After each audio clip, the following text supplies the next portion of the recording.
Welcome to wind news. আমি আপনার friend আর host Amit রয়।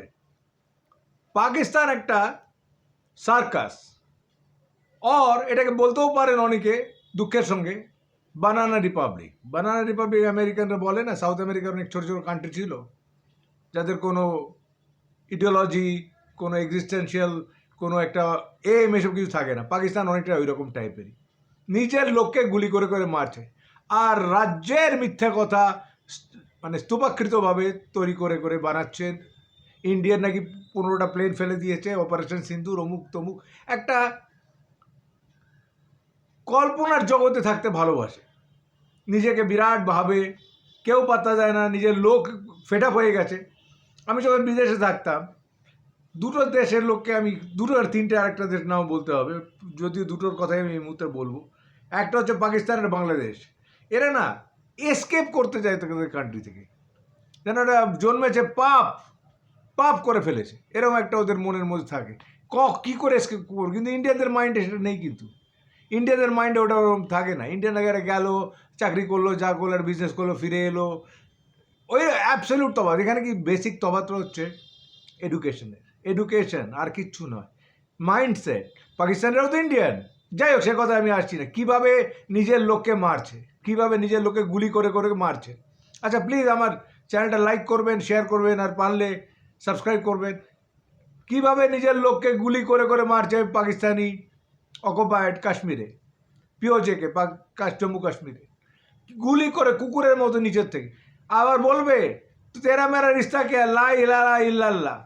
তাহলে এটা কি মুসলিম কান্ট্রি? আবার বলছে নিজেরা মুসলিম কান্ট্রি, যদিও মুসলিম কান্ট্রির সঙ্গে কোনো সম্পর্ক নেই। নিজেরা মালটাল খায়, ওই সমস্ত নানা রকম নোংরামি করে ওই রুলিং এলিট। কিছু লোককে এরকম বোকা বানিয়ে রেখে দিয়েছে। এডুকেশন ফেডুকেশন দেবে না, জিহাদ জিহাদ জিহাদ জিহাদ মাই ফুড, জিহাদ ফরওয়ার্ড। একটা কান্ট্রির মেন অকুপেশন বা অপারেশন হচ্ছে জিহাদ করব, লোকে চাইনিজের টাকা নেবো, ইন্ডিয়াকে পোঁতে মাছ দেবো, এই সমস্ত প্ল্যান।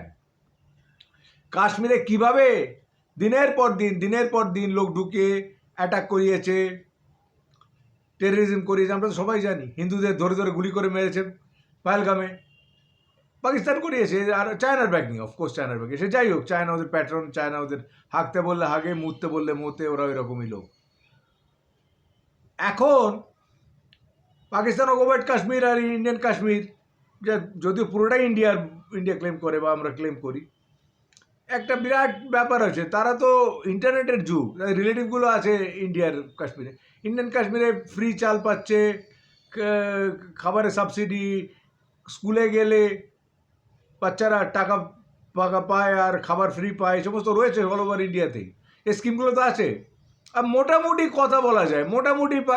কথা বলা যায় পাকিস্তানে আপনি পারবেন না। পাকিস্তান যদি মিডিয়া কিন্তু অন্য জায়গায় মোটামুটি ফ্রি, কিন্তু ওইসব জায়গায় কাশ্মীরকে ওরা খুব একটা চেপে রাখতে ভালোবাসে। সবটা কলোনি মেন্টালিটি তো পাঞ্জাবিদের, একটা কলোনি মেন্টালিটি ওদের ভেতরে আছে। কলোনি করে রাখবো, অমুক তমুক, লোক ঢুকিয়ে ডেমোগ্রাফিক চেঞ্জ করে দেবো, কাশ্মীরিদের মাইনরিটি করে দেবো, এই সমস্ত একটা কুচুটে বুদ্ধি ওদের মাথায় কাজ করে। এখন জয়েন্ট অ্যাকশন কমিটি বলে একটা কমিটি করেছে, তারা বলছে ব্রেড, ইলেকট্রিসিটি, ডিগনিটি, এই সমস্ত চাইছে। একটু আজাদি মানে ওরা প্রথমেই ওরা পাকিস্তান থেকে চলে যাবে এরকম কিছু বলেনি। এরকম একটা মার্চ করেছিল ভীমবার থেকে মুজাফফরাবাদ। এখন পাকিস্তানিদের সহ্য হচ্ছে না, ধরছে, গুলি করে দিচ্ছে, বলছে গেরিলা স্টাইল অ্যাটাক করছে, অমুক করছে তমুক করছে। কেন করবে আর কেন করবে না? যদিও আমি এরভাবে চট করে গেরিলা স্টাইল অ্যাটাকের পক্ষপাতী নই। আচ্ছা, তোমার যদি পেট্রোলের দাম 600 টাকা হয়, এক ব্যাগ আটার দাম 2000 টাকা হয়, লোকে খাবে কি? ইল্লাল্লাহ অমুক তমুক বলে তো আর ভক্তি দিয়ে তো চলবে না, লোককে তো খেতে হবে। সেই হচ্ছে কথা। এখন যদি সেইটা টেররিজম হয়ে যায়, রয়্যাল এজেন্ট, পাকিস্তানে কিছু বললেই বলে দেবে রয়্যাল এজেন্ট। ইন্ডিয়া তো সুপির লোকের অভাব নেই, কিন্তু পাকিস্তানে এটা খুব কমন।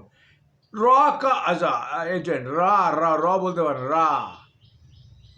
কিন্তু সিচুয়েশন কিন্তু খুব টেন্স। এইভাবে তো অনেক দিন চলতে পারে না। এই যে লোককে দাঁড় করিয়ে করে গুলি করে করে মারছে, ওদের রেঞ্জার ডিজি, পাকিস্তানি রেঞ্জারের ডিজি নিচে সোলজারদের অর্ডার করছে, আবি আব ছোড়েঙ্গে নেই, দেখেঙ্গে আর গুলি করকে মারেঙ্গে। এই সমস্ত কথার কোনো মানে হয়? পাকিস্তান আর কাশ্মীরে আমি একটু না বেঙ্গলিদের সঙ্গে মিল আছে ওদের অনেকটা। ওরা খুব রিয়াক্টিভ, আর ওরাও চেঁচামেচি করছে, ওরাও প্রোটেস্ট করছে, পালিয়ে যাচ্ছে না। লন্ডনে যে কাশ্মীরি ডায়াসপোরা আছে তারাও নেমে গেছে রাস্তায়, তারাও বলছে যে ব্রুটালিটি চলবে না। তারপরে একটা দেখলাম মহিলা, পাকিস্তানের মহিলার নাম কি, তসলিমা সামথিং, তসলিমা নাসরিন নয়, সে এই হিউম্যান রাইটস সাইটসে বলে, সে বলছে যে মুসলিম কান্ট্রি থেকে মুসলিমকে মারা, এদের এই একটা স্টোরি থাকে, মুসলিম। আরে ভাই, human life is human life, Muslim life হয় না কি আলাদা করে? Human life human life. Poverty, হিন্দুর পভার্টি, মুসলিমের পভার্টি আলাদা হয়, খ্রিস্টানের পভার্টি আলাদা হয়। ওইসব ওরা ওই রকমভাবেই থাকতে ভালোবাসে। তো যাই হোক, এই একটা মাগি আছে মেহবুবা মুফতি, মা পাজি নাম্বার 1। তাহলে আমেরিকা বম করলো ইরানকে, কেঁদে কেঁদে একেবারে হয়ে গেল, গলে গেল। আর ওর মেয়েটার নাম ইলতিজা মুফতি, কেঁদে কেঁদে দুজনে মিলে একেবারে ফাটিয়ে দিল, আমেরিকা কত ক্ষতি করে দিল, অমুক করে দিল। এখন এত লোককে মারছে কাশ্মীরি, একটা কথা বলে না, চুপ করে আছে। আর সিপিএম মরালিটির পুরোহিত কোনো কথা বলছে? কোনো কথা বলছে? চায়না বলতে বারণ করে দিয়েছে। ও তো না একটুতেই কাঁদে, প্যালেস্টাইন প্যালেস্টাইন, পার্টি অফিসের সামনে লিখে দেয় প্যালেস্টাইন। কেন? এরা হিন্দু, এরা মুসলমান নয়, এরা কাশ্মীরিগুলো হিউম্যান বিং নয়? যা পারো বললেই হবে। তোমরাই তো বলেছিলে, তোমাদের লোক কানাইয়া কুমার, ইন্ডিয়া কাশ্মীর তেরা সাথ হয়, তেরা 100 টুকরা করেঙ্গে, বলেছিলি না? এখন কোথায় গেল পাকিস্তানের কথা? না, সেগুলো যাক, এগুলো একটা ইমোশনাল কথা হয়ে গেল। এখন কী ইমপ্লিকেশন হবে ইন্ডিয়ার? ইন্ডিয়া কী করবে? দেখুন, এটা তো আলটিমেটলি পিও জেকে বা পিওকে ইন্ডিয়ার মধ্যে এসে যাওয়ার কথা, কিন্তু ইন্ডিয়াতে নিয়ে করবেটা কি? একটা 70 সালে র্যাডিকালাইজেশন হয়েছে, তারপরে এই পাঞ্জাবিগুলোকে ঢুকিয়েছে, সোলজারগুলোকে সব মানে সব থাকতে দিয়েছে।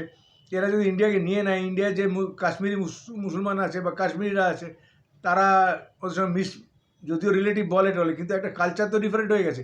ডেমোক্রেটিক কালচারের মধ্যে ইন্ডিয়াতে ছিল, আর ওখানে একটা অথরিটেরিয়ান কালচারের মধ্যে ওরা বড় হয়েছে। এখানে টলারেন্স বলে বস্তু আছে, ওখানে হয়তো অতটা সেভাবে শেখেনি। সবটা মাদ্রাসা টিচিং টট সমস্ত লোকজন রয়েছে। যদি ইন্ডিয়া চলে আসে, আর ইন্ডিয়া ফ্যাব্রিক কতটা, সেগুলো ফ্যাব্রিকে কতটা গণ্ডগোল হবে আমি জানি না। তবে ইন্ডিয়া চুপ করে থাকাটা উচিত না। আমি বলবো না যে তুমি শ্রীলঙ্কার মতো ওদের টেরিস্টদের সাপোর্ট করো, এটা আমি জানি না, এটা এই মুহূর্তে আমি বলতে পারবো এটা করা ঠিক হবে কি না, কি ভুল হবে এটা বলা যাবে না। তবে শ্রীলঙ্কার এক্সপিরিয়েন্সটা আমার মনে আছে, এলটিটি কী করেছিল। সুতরাং আমি ওদের হাতে গান তুলে দেওয়ার ম্যাসিভভাবে পক্ষপাতী নয়। ইন্ডিয়ান আর্মি রিয়্যাক্ট করবে কীভাবে করবে না আমি তাও বলতে পারবো না। করলে ভালো। ইন্ডিয়াতে দেখতে পাচ্ছি অনেক নিউক্সগুলো, মিসাইলগুলো রেখেছে। দ্বিতীয়ত হচ্ছে গিলগিট বালতিস্তানকে নিতেই হবে, এখানে কোনো ছাড়ার রাস্তা নেই। চায়না ঢুকে গেছে, চায়নাকে আটকাতে হবে, চায়নাকে গদর পোর্টে যেতে দেওয়া যাবে না। তা যাই হোক, আমি ওই জেনারেলগুলোকে বলি, তোমরা কি বাবু? এত টাকায় তোমাদের পেনশন পাও, তোমাদের লজ্জা করে না? ঘুমের থেকে উঠে চায়নার জায়গাগুলো কেড়ে নিয়েছে, তোমরা চুপ করে বসে আছো। পাকিস্তানকে ম্যানেজ করে নিয়ে যাবে, পাকিস্তান কোনো খুব একটা কঠিন ব্যাপার নয়। তবে এই যে বার্ডেন নিতে হবে, এদের খাওয়াতে হবে যদি ইন্ডিয়াতে আসে, সেগুলো তো ভাবতে হবে। এই জনসংখ্যা এতগুলো লোককে, সবাই ইন্ডিয়াতে আসতে চায়, ইন্ডিয়ার ফিউচার সাংঘাতিক ভালো। এই এত লোককে ফ্রিতে খাওয়াচ্ছে, অমুক করছে, সেগুলোকে সারা দুনিয়া জানতে পারছে, এত ডেভেলপমেন্ট করেছে। ওরাও তো আসতে চায়, পাকিস্তানিরা আসতে চায়। তবে পাকিস্তানে এই কালচার চলতে পারে না, আসে মিলিটারি কালচার। এই যে সোলজাররা পলিটিক্সে ঢুকছে, সব কন্ট্রোল করব, সবাইকে মারবো, এটা তো ঠিক হতে পারে না। একটা পাশে ডেমোক্রেসি, ওয়ার্ল্ডের বিগেস্ট ডেমোক্রেসির পাশে এরভাবে করলে প্রদীপে নিচে অন্ধকার বলে না, এরকম টাইপের একটা হয়ে যায়। তবে পিওজেকের অবস্থা খুব খারাপ, ইন্ডিয়ান ফরেন মিনিস্ট্রি কন্ডেম করেছে, এবং আমি মনে করি এভাবে চলা সম্ভব নয়। ইন্ডিয়ার কিছু করা উচিত। এখন সে গান্ধী স্টাইলে অপারেশন হেল্প করবে, পিসফুল রেজলিউশন করতে চাইবে কোনোভাবে, কিছু একটা করতে হবে। কিন্তু গিলগিট বালতিস্তানে আমাদের সেখানেও প্রোটেস্ট প্রচণ্ড চলেছে, ভীমবার টিমবার তো নিচের দিকে আছে, গিলগিট বালতিস্তানেও গণ্ডগোল হচ্ছে। ওরা এরকম একটা পাকিস্তানি ছাপানো ইলেকশন চাইছে না, পাকিস্তানকে লাইক করে না। এই যে একটা মৌলবাদী টাইপের মাথা এই 24 ঘন্টা রিলিজিয়ান খেলছে, সব লোকে লাইক করছে, লোকে পয়সা চায়, মাল চায়, প্রসপারিটি চায়। যাই হোক, এটাই বলার ছিল। এখন আমরা দেখি কি করে। প্রায় 50 জনের উপর মরে গেছে, 200 জনের উপর ইনজোর্ড, দুঃখের কথা খুব। আর ইন্ডিয়ার জন্য জিনিসটা ভালো হচ্ছে না। প্লিজ লাইক করবেন, শেয়ার করবেন, সাবস্ক্রাইব করে দিন। Thank you very much.